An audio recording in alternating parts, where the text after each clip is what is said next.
Um, Hello and welcome everybody to POC Chat, Power of Connection Chat. My name is Bobby Umar, and of course, one of the best things about a Google Chat is that now I get to hear your voices as opposed to just Yes. hearing your screen text. So now you hear who I am, how I talk, and you're getting a good sense of that. So, what I want to do with this whole idea of the Google Hangout is to really dive deeper into the topics of what we present every week on Power Connection Chat. For those who are new or maybe don't know, Power Connection Chat is every Monday at 11 a.m., and we talk about connection as it relates to leadership, development, and relationships. So the topic this week that Tash. Oh, and I think Bobby just cut out, but I'm Tash. Welcome, everybody. Thanks for being here to our first chat. And Bobby is coming back. Yeah, this is an experiment for us this week, so we'll see how it goes. All right. Can you hear me now? Yep. Oh, that was weird. Okay, so Yeah. so as I was saying, we're trying to do this is because I think it's a great way to have one-on-one or one-on-ten discussions with the various people about the topics we talk about. And I think that Twitter, although it's amazing to have that feed of 1 hour of incredible insight from the community, it's really great to have maybe longer discussions that go beyond 140 characters to talk about the things that we talk about during the chat. So that's what I thought we would do today. All right. So. Maybe what I can do is start off with Tash, and Yeah. maybe why don't you tell us a bit about why you chose this topic for the POC chat? Sure. I chose this topic because for myself, my professional background is from the corporate environment. And one of the reasons why I loved that environment was because I felt that a lot of people are doing, and there's no being in the workplace. And so I thought having us have a discussion about holistic leadership, and for me, holistic leadership is really taking into account the mind, body, and spirit part of everybody, ourselves, and all the people we interact with. So I thought that having a discussion around holistic leadership, I consider myself to be a holistic leader, as do I with you, Bobby, and most of the people on our chats every week. So I wanted us to talk about it and get to being it and showing others how to be it and live it as well. So that was where the whole idea of holistic leadership came from me. Hmm. Yeah, one of the things I enjoyed about the chat is, again, one of my favorite things to do is after the chat's over, I like to go through the entire see what people are. It's always fascinating to see the insight throughout the entire feed. Were there any particular gems that anyone here found that were really cool?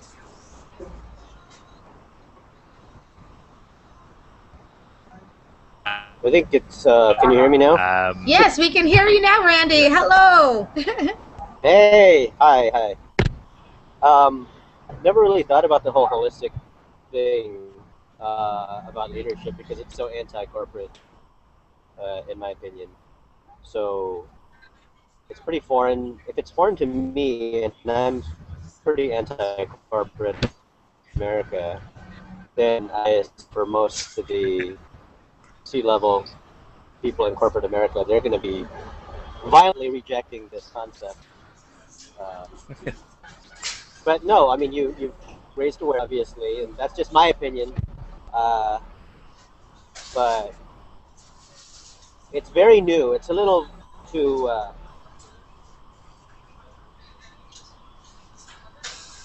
Uh-oh. Did he Yeah, freeze on it's a little too up? yeah. Well, I mean, I think what Randy's talking about, he makes a good point that the word holistic sometimes with the corporate people breeds negative connotations of Right. hippiness maybe, or left wing agenda or something like that. Yeah, But I really, guess. it doesn't have to be. It doesn't have to be that. Yes. Right. It might not have to be like a top-down type of a triple theory. It might even start grassroots organically from the employees and the team members, and then just kind of grow from there. It can start from anywhere, really. I think. Right. I think the If that reason why I makes sense. wanted to bring it up too is just like with anything, if no one's using it and it's still pretty new, everybody gets afraid of it, and so they start they don't know, they're not educated, they're not used to hearing it. And so my goal, and why I use the word holistic a lot, is to get people starting to hear it and start thinking about it, because a lot of people still don't know what that word means, what it looks like, and it's to raise that discussion so that more leaders at least are familiar with it, and it's not this like black box that nobody knows what it is. So Yeah, I definitely agree with that.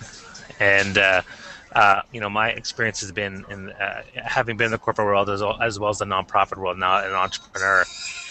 I think the fundamental difference, and I mentioned this a couple of times in a few of my tweets, was that the biggest conflict between holistic leadership and your professional life is the values don't align. I mean, at the end of the day, a corporation they care, number one, about the bottom line, and I don't see a way around that. I mean, maybe there's a way to find a balance behind it, but and I told my wife one time in a conversation, she works for a charity, and even a charity, at the end of the day, cares about the bottom line. So, like, even though she loves her boss, they love her, and they support her, eventually, if the bottom line comes into play, she's out. yeah, There's an echo. I think it's you. Yeah. I Really? think it's Bobby. I think the echo is coming from you. Can you hear me? Can you hear me? I can hear you. Yeah, but I think the echo is coming from you, Bobby. How do I turn it off? You just mute yourself when you're not talking, and it'll turn off the echo. Okay, there we go. Go ahead, Randy. Whoa. Are you there? Yeah, we can hear you. Everybody's frozen.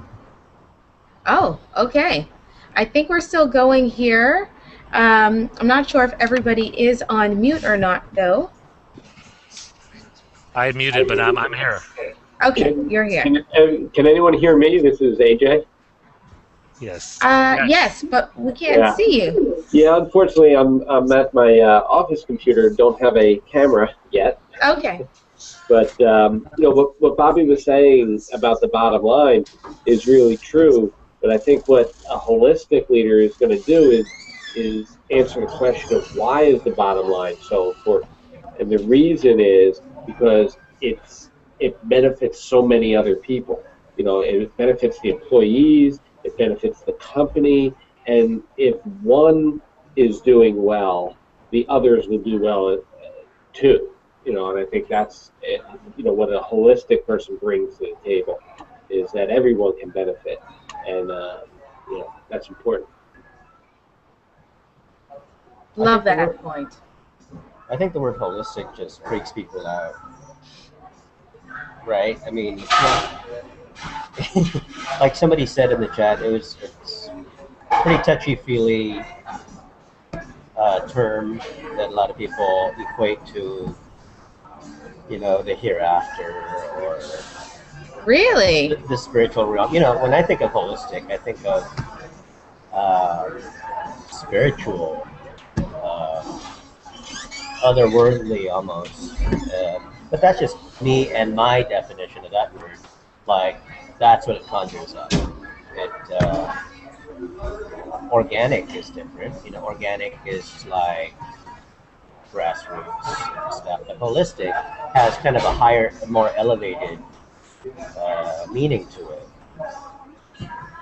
But again, maybe that's just the perception of it. So if I'm feeling that the word is kind of touchy-feely, I'm curious if maybe other people equate the word holistic with kind of this amorphous arena where you can't really have any boundaries. It's like, hey, how do you feel? And with a lot of people in the corporate world right now, they want ROI. They want the numbers. They want the hard facts and all that. Whereas holistic, when they hear that word, it's just completely outside of the realm of what is measurable. Me, myself, I don't have to have everything measurable because I understand that not everything can be measured. Right. Some things you just inherently know, like with relationships. I can't measure my relationship or quantify my relationship with you or with Bobby and say, okay, this is a 6 or 7. It doesn't Right. work that way. So that's, I think, the pushback that a lot that you might be getting from a lot of these corporate people is, how the heck do we calculate this? Or how do we put this on paper? Or how Well, do that's the we? thing. I truly believe that if people start hearing it used a little bit more, they won't be so afraid of it. Because the truth is, if you're operating a holistic business where you're treating your employees with respect, you're treating people, everybody on the team equally, like they all have a voice and they contribute to a common goal, then you're going to see the results in your output. You're going to see the increased in productivity. The speed of completion of projects increase. So there's actually an output to the holistic input, so to speak. And it's getting the corporations to acknowledge and realize that and to be open to it. That's what, if I were to see it, that's where I'd like to see us go, because there is going to be a change. If everybody feels like they can give their authentic voice in a team, then instead of doing a project down the wrong road that doesn't get results, every member can contribute something that may take it in a more positive direction that gets those results quicker. And that's how we can see the change, by people feeling valued by what they have to contribute. And I think that's what's missing right now. That's a missing link in, our culture and our workspaces. I agree. I mean, but how do you initiate that? How do you introduce that? Where's the entry point for something like that? I think we're doing it. Just us having this and people having access to this discussion. It's like, for me, I think it's just that simple. Just creating it and then doing it, and it at least gives people somewhere so they can see what are we talking about. What are the concerns? What are the things we need to overcome? So this is it. This is great. Yeah, one of the things that I think really helps is the idea that if we engage young people and young leaders, I'm a big fan of engaging young people, because we enhance those. If we get them early and start infusing those values that are really more important for us in the long run, including things like holistic leadership, then I think it's going to help us as they start penetrating the corporate world. Which is why I do what I do. Exactly. Me too. I mean, I find that now, like when I used to spend a lot of time in the corporate world doing workshops and talking to a lot of CEOs and VPs, and honestly, like at a certain point, a large proportion of them either A, didn't care about the message, or B, were never going to implement what I had in mind for them. So I started, even though I got paid better than normal, than other places, other clients, I felt disillusioned by the idea, you know what, I don't want to focus on these people anymore. And so I've changed my philosophy. I focus only on Gen X and Gen Y, and that's it. That's great. Yeah, I think if, like what you were saying, Bobby, that if you were to introduce these people to these concepts, and you, Tash, as well, is that the way for most people is going to be, that's interesting, or that's nice, that's cute, or whatever. And then I'm not to demean the concept, but just from unfamiliarity, that's kind of, they're going to walk away and be like, that's interesting. But, right. And then where? And then where do you get the momentum to kind of pull that through, unless you take baby steps and you say, okay, so in order to implement this, start with this, like a small task, and say, okay, here's your homework. Right. What you're doing. Measurable or not measurable, but bite-sized activities that becomes, okay, I'm going to do this thing, and that's going to lead to this, and I've got a phone call. Okay. Oh, never mind. I'm going to ignore it.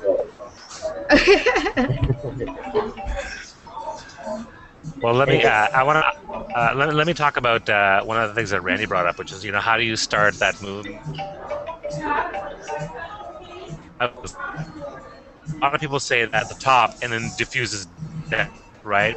but maybe there's a way to actually take it from the ground level and then have it move up, if there's a way to engage younger people and younger leaders at the bottom levels of the organization, maybe that you'll get more change than you would having tried to influence one person. I mean, if we can get them, great. But I just think at that point, they're so ingrained in their corporate philosophy and values that it's very hard to change their mindset. I think if I could add to that, Bobby, is, it's hard to change a culture from the outside, a big established culture. And so the startup world is where this idea of holistic leadership can take form. And those people, like you said, with the newer people coming in, those people will go out and influence the more established places as they go forward. So both of those two are, I think, ways to get this going. I think it fits with the whole idea of, like, when you think about change within a society or even a country or a government, if enough people, enough of the citizens will, want it badly enough and they'll fight for it badly enough, it'll eventually happen, and the government or the nation will change.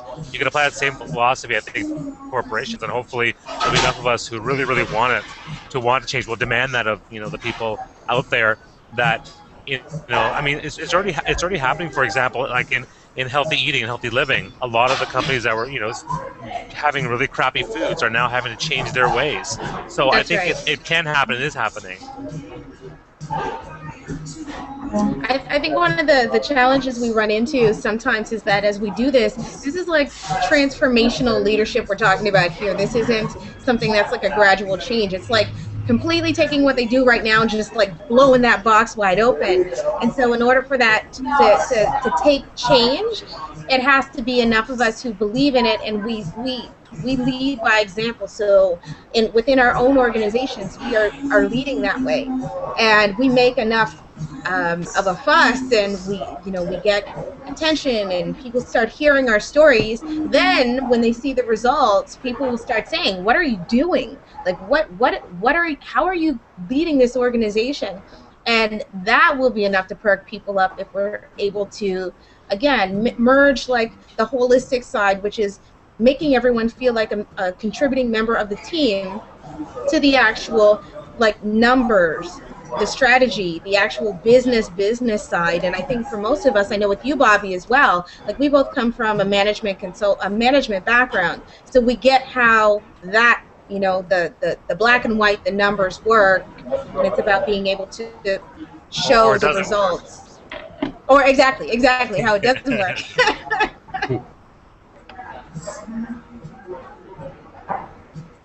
Well, so let me ask you guys. I mean, I'm going to take it aside here on the holistic leadership thing, but we're launching the Google Chats now. So I would love to get your feedback on how do you think it's a good idea, and should we have more of a structure for our next ones? Because I'm hoping to start doing this every week, because I think that it's great to have, like, Randy, I love this. I haven't talked to you in depth like this for ever, so it's nice. I mean, I think it's amazing, and to hear AJ and to hear Tash, like, I love this.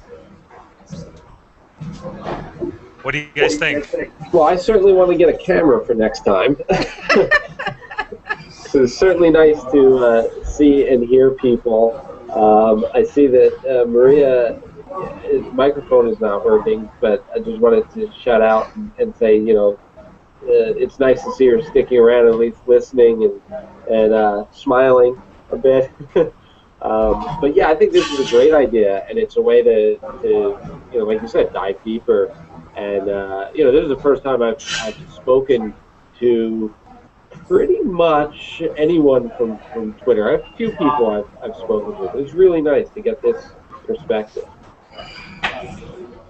Yeah, I agree. I think this is probably one of my first significant Google Hangouts, and it's I don't know why I've never really participated before. Maybe the topic was not of interest to me, or I was just not in a position, or I was doing it on my iPhone, like you were, Bobby, earlier in the chat today. But that was interesting, doing my Google Hangouts on my iPhone, because it would constantly disconnect. I don't know why. But this is a good idea because you're not limited to just typing or the 140. You're retweeting somebody and you're just having to, kind of truncate a lot of things and abbreviate. You can just freely. This is more stream of consciousness. It's awesome. I hope this continues. Is this going to be replacing the chats, or is this going to be in addition to the chats? It's going to be in addition to. So, there's going to be people because there's going to be more people on Twitter in the stream than there will be in the Google Hangouts. And also, for those, some people there's a lot of people on tweet chats who just watch and don't say anything. They just read the feed. And so it's not that audience, this is not the audience for them. They would prefer to just watch it on Twitter. So it's just a way for me to hear you guys speak in depth about the things you're passionate about, as opposed to the flurry of tweets. I mean, the fact is, when we have like 700 tweets in a session, it's hard for me to even read them all, like during, right? So for me to have this, one-on-one or one-on-five time with all you guys to hear what you have to say, to me, I think it's a huge value add, and just something that I think it's a big part of leadership, being accessible. I like to make myself accessible. I like to hear insight, and I like to share my ideas too. And I agree. AJ needs to get his camera up and running. All right, I will.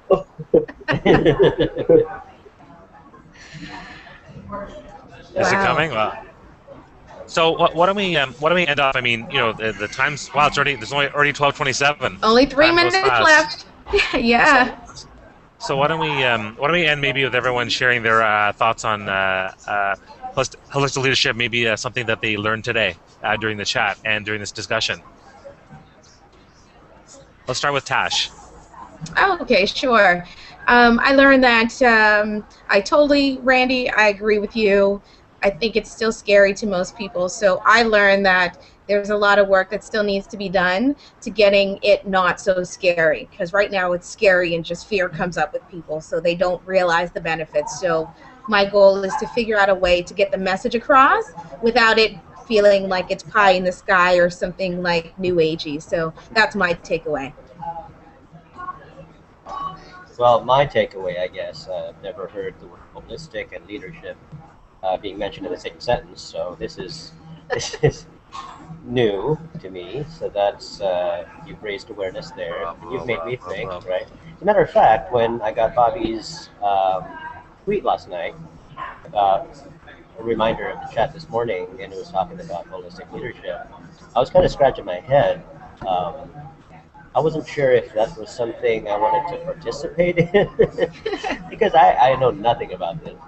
And so this morning, obviously, just out of habit, sheer habit, so I just jumped in the POC chat and I just kind of figured out what this was about. And that's why when the first question came out, what does holistic leadership means to you? And I'm like, no idea. And so I just kind of waited until everybody kind of chimed in. I'm like, okay, this is kind of what it's about. So my takeaway is pretty simple. Is you've raised awareness, you've made me think about it. But when I think of holistic leadership, again, with what Bobby was saying in the chat, your values being aligned with your leadership, why, your purpose, and your intent in leading. But a lot of that, I think, can be achieved by being selfless and, that whole me culture that is so pervasive in our society today. It's kind of it's not making it easier to adopt that holistic leadership approach. So that's my 2 cents right there. Thanks. How about you, AJ? Yeah, I would say the thing I learned from a lot of chats is that it's really easy to say the right answer that's in your head, but it's so much harder to live that answer when the chat's over and you go back. And what I always try to do is I take the things that I said and the things that I got from other people, and I try to figure out how am I going to apply those in real life. Okay, excellent. And for me, one of the things was I liked what Tash said, which was about if you're able to align holistic leadership within all the people of the team, you can actually create measurable results by having that philosophy in place. And that's something I never really thought about. I thought to me, holistic leadership is really about understanding, how you serve other people as a leader, but also how you serve yourself and balancing those two things together. But I think in the format of teams, I think that works really well. So yeah, I think that's really cool. So let's end the hangout now. Thank you, Tash, for all your help and support. Thank you to all my guests today. We're doing this every week now, so I'll make sure my internet works next time, and I'll have to be in the Starbucks. And I wish you all a fantastic, wonderful week. Thanks so much for joining. Yes, thank you so Thanks, Bobby. much. Great Bye. virtually meeting you. All of us. Thanks, everyone. Good to see and hear.